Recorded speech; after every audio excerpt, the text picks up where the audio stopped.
Hi, everybody. Welcome to a new Prog Quo podcast episode, our second Quid Prog Quo series that we stole from our good friend Notes over here. Good to see you. How are you? I'm feeling a lot better. Was really sick at the beginning of December, but I'm feeling a lot better and happy to be back. I'm glad that Quid Prog Quo has found a new home and it's flourishing a little bit. Yeah, for those that aren't aware, you had it on your website as a podcast for a while, Yeah, where you would bring on somebody else and you would swap albums they've never heard, your attempt to introduce them to prog and vice versa. yeah, And I always liked the idea. I did one episode with you, just rehashing real quick. yeah. And then I had noticed it hadn't been done for a while, and I actually liked the idea, so I asked you if we could borrow it and do it here instead. And so we did one episode, maybe a couple of months ago, which went really well. It was a lot of fun, and so we're using this as sort of a way to bring back sort of forgotten records, records that don't really get talked about, records that maybe people didn't realize were sort of on the proggy side or whatever it is. We're not going to be discussing the New Dream Theater on this podcast. Yeah, yeah. Or we're not That's going to not dive where into this is like going to Thick as be. a Brick or those like really seminal albums that everybody has talked many Yeah. times Oh, about. and Yeah. as evidenced by one of the choices here for sure. Yeah. So, so real quick, I mean, you're starting now another year on your website, and uh, how many years now have you done yours? Like Oh 14 or boy. something crazy? I just passed 10 in October, so this will be my 11th year Okay, yeah. So we're about the doing same, this. really. For Yeah. well, I mean, we haven't been on YouTube as long, Yeah. but yeah, we had our 10-year last year, so Oh, yeah, congrats. pretty cool. Congrats to you. Yeah, That's awesome. thanks. All right, so we got two albums that we picked up for each other.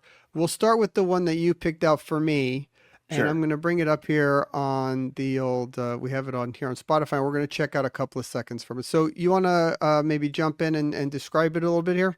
Sure. Yeah. So it's Galasphere. I believe that's how you pronounce it. 347. They only put out one record. It came out in 2018. Um, as you can see here, it's super popular with 37 monthly listeners. That's Uh, outstanding. Both Roy and Yeah. I are contributing to that because I listen to this record pretty consistently. It's only three tracks, all of which over 10 minutes. I think two of the tracks are over 15. And I don't know, it's one of those records that I feel like any fan of progressive rock will really love. There's a lot of build-ups and payoffs that I particularly love. It's not just a retread of things from the 70s. They're doing a lot of very interesting things. And yeah, in my mind, I feel like there's like a bit of a concept that I still haven't quite wrapped my head around like, I think like sci-fi, time travel, that kind of stuff. But Yeah. yeah, it's for me, it's a great time. And I always love to show this to people because I feel like a lot of people just don't know about them and they're really, really good. Yeah, for I'd never heard of this band or this album, so that's always amazing when you think about how many albums we listen to and how many things we talk about and how immersed we are in this world, and Yeah. yet there's always these gems that pop up that you're like, oh, I never heard this thing. So that's really cool. This is their one album, came out in 2018. Four guys, I think one American, I think, and three guys from like Sweden, Finland. We looked up their names. We're not going to try to pronounce them because they're Yeah. impossible, but you can find stuff. You can find info on them on Prog Archives. Um, and yeah, so like you said, three songs, really proggy. What I got from this album is it's very in that world of like it has sci-fi kind of influence to it for sure. It's a mix of kind of a little bit of Marillion, Pink Floyd, IQ, that Yeah. whole kind of world a little Yeah. bit, and mixed with like a very the only classic thing I think is evident is there's a very Tony Banks synthesizer sound that is like Yeah. right there, right? Yeah. Which is Yeah. cool. Yeah. I was going to say, like, this is very like neo prog without the theatrics that I find, because I find like neo prog, like IQ, Pendragon, Marillion, they tend to be very theatrical. They tend to be very like, um, very emotive and that kind of stuff. But I feel like they are just taking the synth wave style from that, and then applying it more to like a sci-fi realm rather than to like a medieval jester. That Oh yeah, it's not like that at all, right? yeah, I think the only thing that I wish was improved, and maybe this is the thing that keeps it from getting that extra thing, is the vocals are not powerful. The yeah. guy's There's a a few. nice voice and he Yeah, hits fine notes and all of that, but he doesn't have a lot of power behind his voice. And there's moments where it's just like the music picks up and his voice is still kind of pleasant. So I think that yeah. maybe is the only thing that is lacking. Yeah, I would agree. I don't go to this record because of the vocals. I go to it because of Yeah, the synths. I go to it because of the keyboards and right. like the soundscapes rather than the lyrical content or the vocals. Yeah. So Yeah. what I did was, because it's only 3 songs, instead of picking out songs to listen to, I picked a few parts here and there, a few minutes to check out. Mhm. And then if you have a couple of sections that you remember that you want to maybe dive into, Absolutely. on the first track, oh, I picked the wrong song here. Okay, so the first track is called "The Voice of Beauty Drowned," and I'm gonna go around 4.5 minutes, something like that. I think there's like a verse and chorus part that is nice.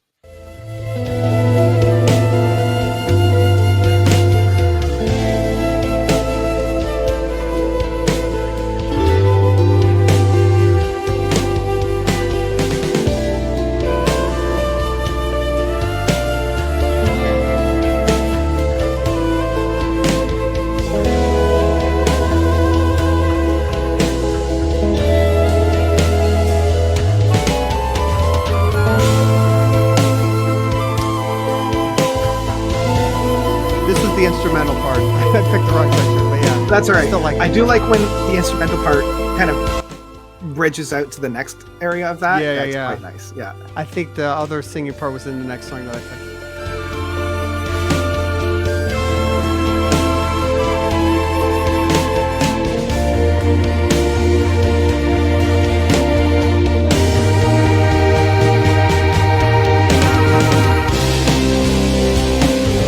It feels like I'm alive when I'm out with my friends.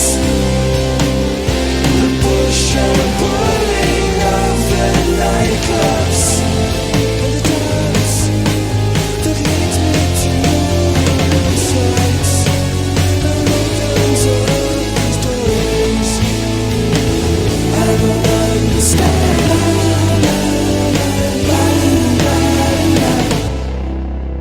Yeah, I mean that's Yeah. that's cool. It is really Yeah. neat.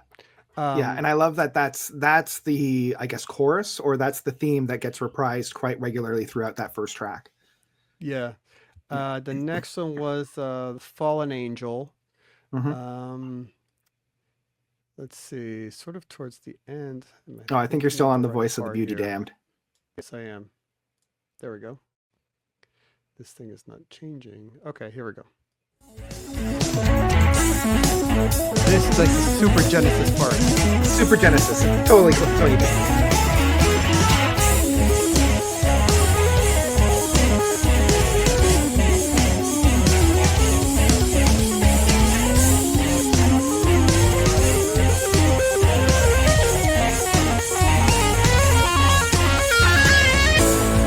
I will never let you down. Keep your feet upon the ground. I've been getting down, down. I will never understand. Leave this place and leave this land. I know you're here.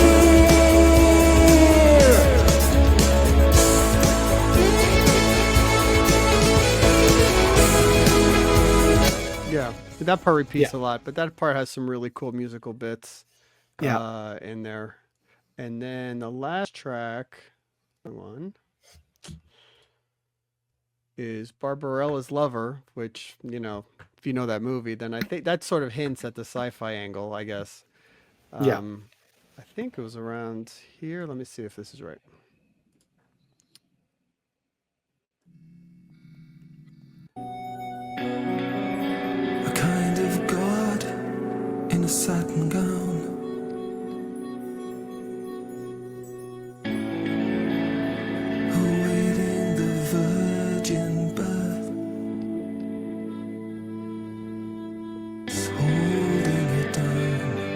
See, here his voice sounds okay. Mhm. It's just when things sort of Yeah.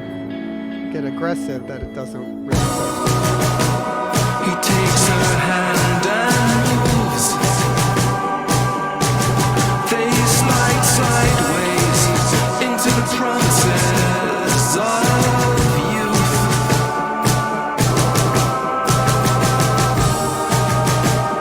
The powerful take aim.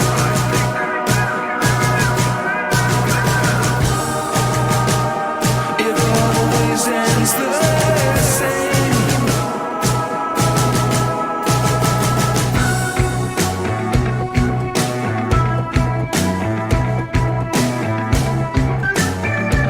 There's a lot of cool parts that they throw in Yeah. there like this.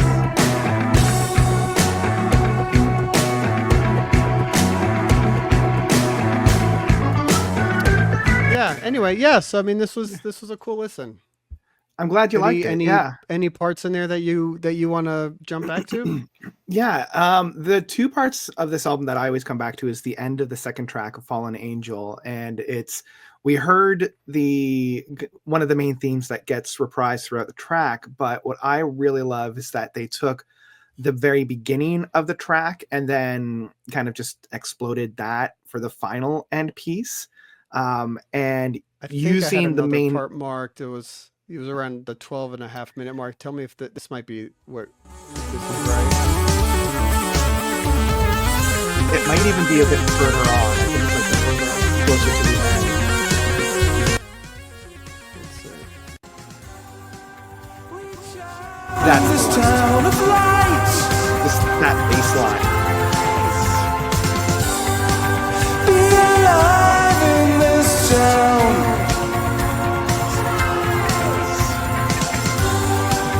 Reach out in this town of light.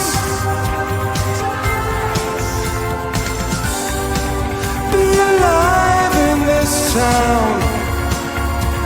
Tonight. Tonight. Tonight.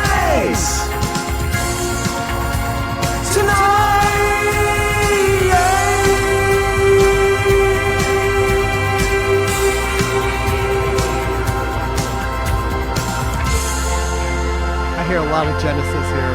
Like, Oh yeah, so much. that's probably why I love it so much, because Genesis is my Yeah. favorite band. But yeah, I understand and I get exactly, like, he has to do a lot of layering within his vocal works to reach where he wants to be, and I don't think he's even where the song is needing it to be, but still a lot of power, a lot of Genesis styles. You got that Rutherford bass lick going on, so yeah. This is cool. Yeah, I'm surprised that it just went under the radar for us, but looks like it went under the radar for a lot of people. And Yeah. so hopefully, hey, maybe some people will check it out based on I hope this. so. Yeah. Okay, so I gave you not the proggiest record, but a rock record that I feel is dipping its toes in prog a little bit, which is why I kind of like it.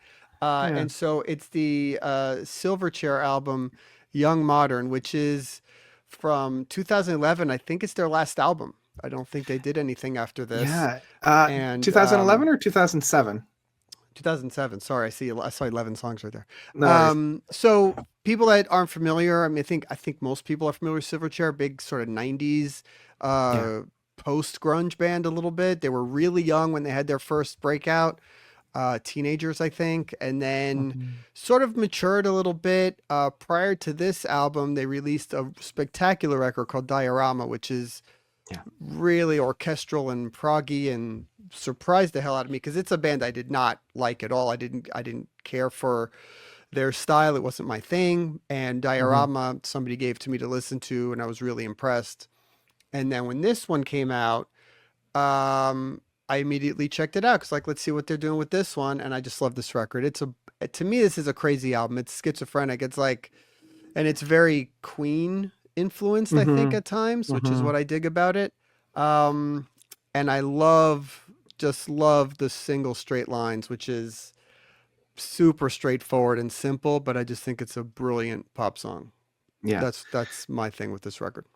Yeah, it's interesting. I got into Silverchair around the same time that I was getting into a lot of like 90s and 2000s rock bands because I was seeing a woman at the time that was like, we had a very overlapping Venn diagram of music tastes, but never really explored one another's musical tastes. So like she got me into the Mars Volta and Tool and Incubus and Silverchair.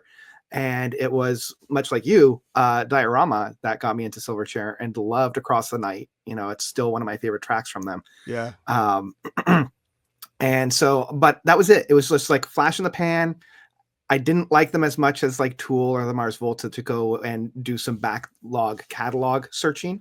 So when you suggested we do modern, young modern, I'm like, oh, great. Cause I know I like Diorama. I know that they had a lot of big hits back in the 90s and the early 2000s. So it's a good chance to check them out.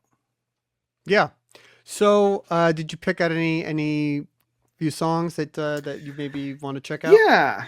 I think like overall, just I wanted to give a quick impression of this record. And I feel like within their discography, this was the one where they were taking the most amount of influence from like the Brit rock era of the late 90s and early 2000s with bands like Coldplay and Keane and things like that, and blending that style into here. So I think the songs that I like the most are the very playful ones, the very strange and kind of like Beatles, Sgt. Pepper's, and like The Benefit of Mr. Kite kind of things. So I have a couple tracks stood out. For me, it was If You Keep Losing Sleep was the one that I really liked. Yeah, let's jump to that one. I knew for sure that would be one of the ones you mentioned. That song, how could you tell? That song is sort of what's funny is if you the first song is sort of a regular rock song, nothing special. Straight Lines is a big Coldplay-esque pop super song. Catchy. Super catchy. And then they come with If You Keep Losing Sleep, which is really nuts. So let's I'll put that on here. Any point in that is great. Oh.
That's a super cool song. It's really just ridiculous. just insane, right? So I love that.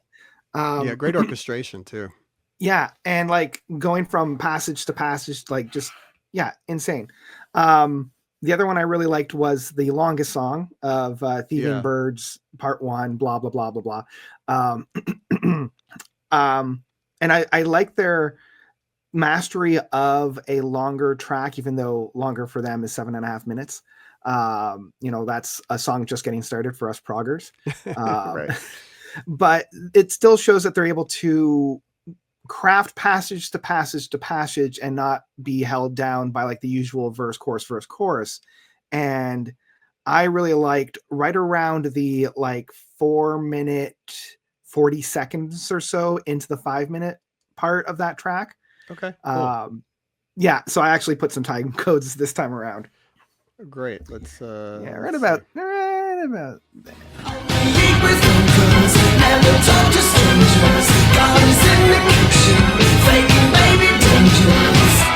If this street sale ain't up to par, I'll take my clothes, I'll take this strange behavior. Not only night, but love as well. If this street sale ain't up to par, I'll take my clothes, I'll take this strange behavior.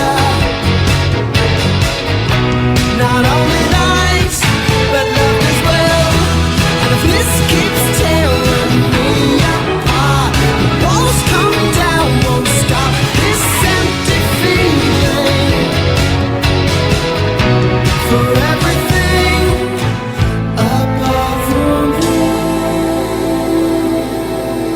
And it goes into a whole kind of slow down Yeah, section. I'm not a fan of how they ended the track. It's the slower bit, but you know, what are you gonna do? Yeah.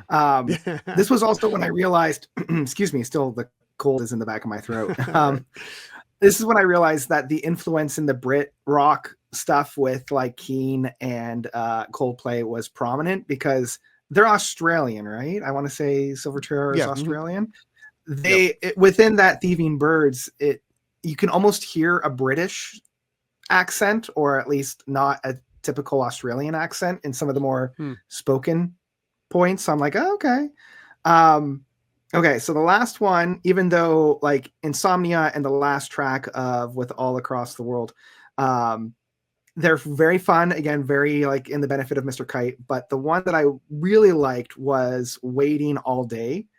It's just that's a great song. very chill, and with so many tracks, as you say, being almost schizophrenic, I love that there's this little island that's just chill and it's just good vibes. Yeah. I love this one too.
That chorus is straight out of like Keane, like Under the Iron Sea. It's for beautiful. sure. Loved No, it. you know what? That's a good call. I didn't put that reference together, but that makes sense. What I think is cool is that when you see a band start off, they started off as a Nirvana, Pearl Jam.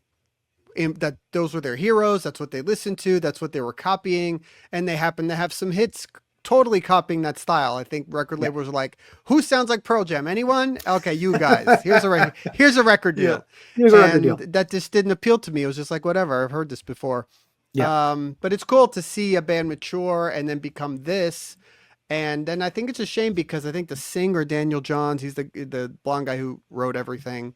Yeah. I think he went solo, and I don't know. I think he's a pop singer in Australia now. I don't really know too much.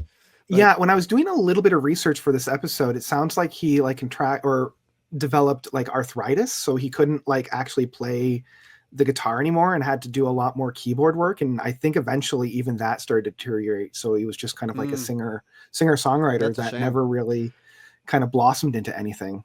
So I do want to jump to. Is there anything that stands out for you? Yeah, straight lines a little bit. Let's do straight lines. Just a little bit. I just love taken out of context, that could sound very strange. Let's do straight lines. This whole thing, that sort of panning keyboard thing, and I just love Breathing it. from a hole in my lung, I had no one but faces in front of me, racing through the void in my head to find traces of a good luck academy.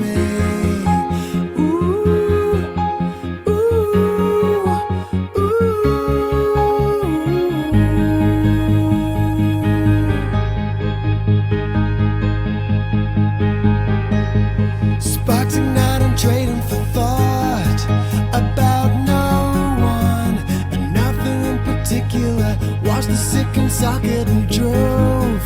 Resent nothing, there's goodwill inside of me.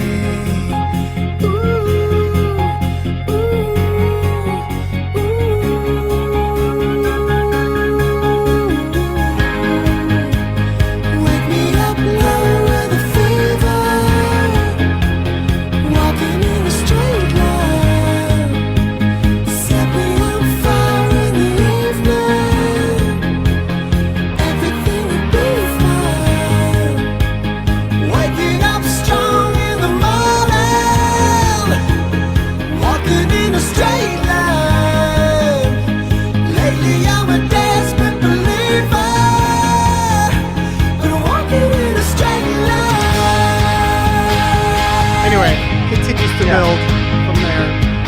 but Yeah.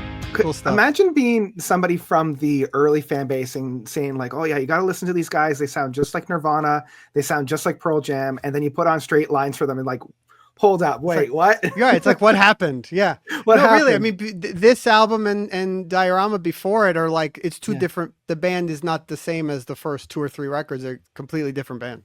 Yeah. So, yeah, glad you dug this one. It's cool, and your choices were exactly I think what I thought would appeal to you. So, Amazing. Very cool. Yeah. Yeah. So let us know what you think of these 2 records. If you've heard them before, if you think they were terrible, hopefully not. I think they were cool. I like both these records. They're fun. Yeah. And different and something else to listen to. And then, yeah, I think we'll do this again. I like where this is going. Yeah. I like some how other stuff to check out. On both episodes, somebody brings more of like a traditional prog record, and then the other person brings like a pop or something a little bit outside of the prog sphere. So I love albums like that. I love pop records that are different and have a little bit extra and a little progginess to them. That's a very specific kind of lane that I like a lot. Those Supertramps and ELOs and Jellyfish and I love that stuff a lot. Yeah. I have a good place for Anytime that for me. a pop or rock starts to play with prog, it's just like, yes, please, I'll take any scraps I can get at this point. Yeah. Because then it's the production's always is good, orchestrated, lots of harmonies, good melodies, and then a few weird parts for good measure. So that's always fun. Exactly. All right. So please check out the Notes Reviews YouTube channel. They're going to have some great reviews and things going on over there, I'm sure. And yeah, hey, we'll have you back. We got to do another Wheel of Prog and have you on at some point for something there. Love that. When something works. All right, my friend. We'll see you. Right. See you next time. Thank you. Bye, guys. Hey, thanks for checking out the podcast. Don't forget to subscribe to our YouTube channel, wherever you get your podcasts. Follow us on all our socials and progreport.com. And we'll see you all again real soon. Thanks.